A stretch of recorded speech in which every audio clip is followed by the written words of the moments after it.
All right, class, I'm going to go over the PhotoPea workflow with you. I'm going to try and go quicker than I did last month when I did the lesson.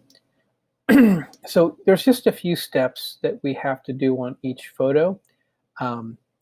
And once you get the hang of it, you can go pretty quickly, but it might take you a little bit before you get used to the workflow.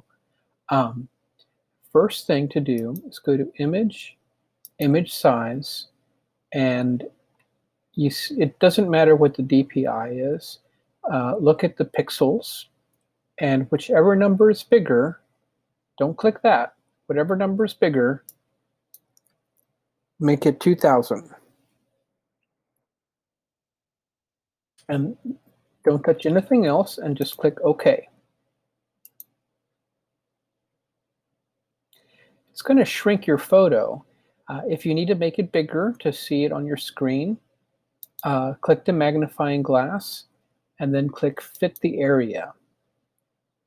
This is a little different than it is in Photoshop, but it's very similar. Okay, the next thing we're going to do is crop your image to improve the composition. So, we have rule of thirds, we have balance, we have symmetry. So sometimes you don't take a picture perfectly right in the camera. So we want to just use cropping to improve that. I'm going to draw my box there. And I'm going to crop out the leaves that are over here that I don't want in the final image. And I'd like to keep this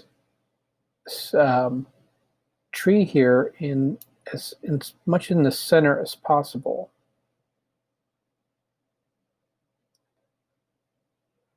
So that puts it a little closer to the center. I'm going to get all my edges to be in the frame.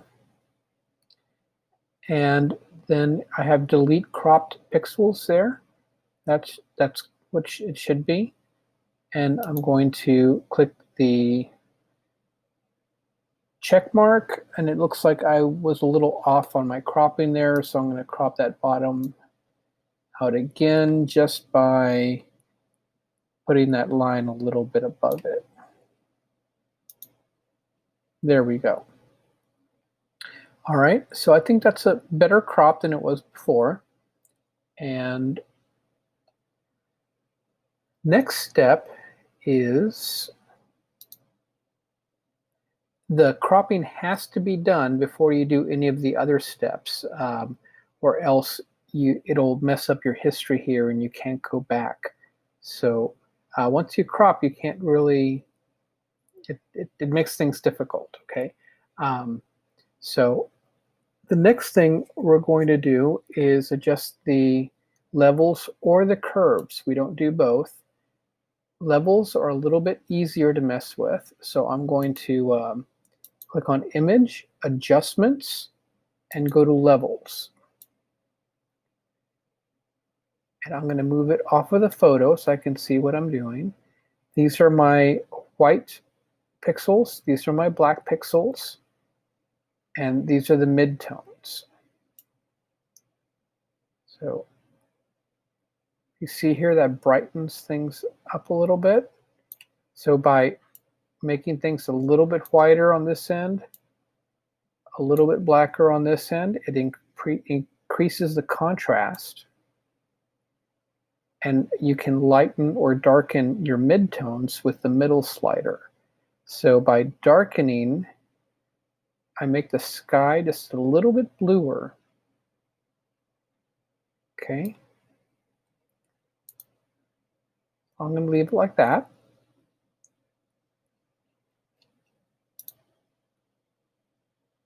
Okay, the next step is optional. So here on Image, Adjustments, there are other things like exposure, vibrance, hue saturation, color balance. I'm not going to mess with that right now. We'll get into these later, but if you feel like you want to go in here and play with the exposure or the vibrance, you can. If you want to undo stuff, then you go to your history here and you move up one level. So if I go up one, that undoes the levels I just did. And if I go down one bar, it puts it back in place. So you could make an adjustment and then go back in your history and undo it very easily like that. The next step is to go into my metadata. I go into File, Info.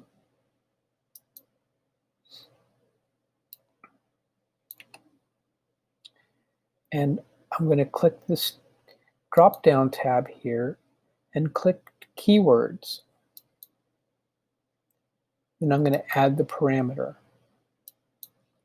I'm going to type in my name,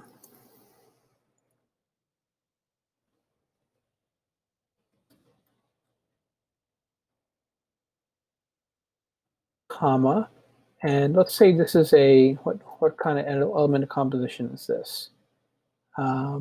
Let's say it's pattern with all those trees. That's kind of what I was going for. Those dead tree branches against the blue sky. Okay, so I'm going to type pattern in there, and let's say I'm turning this in for pattern, so it'll make it easier for my instructor to know what I'm submitting.